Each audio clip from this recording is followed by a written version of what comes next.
Parcel जेव्हा मी एका साईडनं ओपन केलं ना, तेव्हा यातून ही पेन्सिल पडली आहे. आणि आता बघा पूर्ण मी पार्सल ओपन करते. तर ते आहेत स्टिकर्स. आणि मसाल्यांच्या डब्यांसाठी मी खरं तर ते घेतलं आहे. ते छोटे छोटे ऑर्गनायझर मी मागे घेतले होते पटेल मार्टमधून.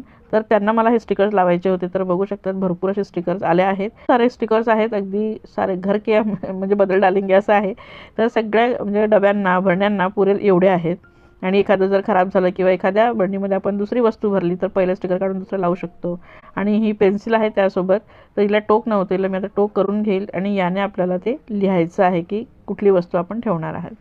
तर याला मी आता स्टिकर वगैरे लावणार आहेत. कशा पद्धतीने लावते ते तुम्ही बघू शकतात. तर इझी आहे आणि छान आहे, म्हणजे आपल्याला लगेच कळेल. आणि हे मी फ्रीजमध्ये ठेवणार आहे. फ्रीजमधून पटकन मला काढता येईल यूज करण्यासाठी. तर बघा हे असे स्टिकर अगदी इझिली निघतात आणि चांगली आहे क्वालिटी वगैरे चांगली आणि स्वस्त आहेत. एवढे सारे स्टिकर आपल्याला इतक्या कमी पैशात मिळाले आहेत, म्हणजे खरंच छान आहेत. मिशोवरून मी हे मागवलेलं आहेत. आणि मी पेन्सिलला टोक करून घेतलं होतं आधी आणि यावरती आता लिहून घेते. तर इथं बघा छान पद्धतीने लिहिलं गेलं आहे आणि दिसते देखील अगदी क्लिअर आहे. काळी मिरी पावडर मी लिहिलेलं आहे. कधी कधी स्वयंपाक करताना आपली खूप घाई असते आणि जेव्हा आपल्याला मसाले शोधायचे असतात ना, खरंच खूप जीवावर येतं की तिकडे भाजी करपेल की काय याची भीती असते आणि इथं मसाला सापडत नाही ते वेगळं. आणि बऱ्याच गोष्टी तसंच डब्यांचं देखील होतं किंवा बरण्यांचं.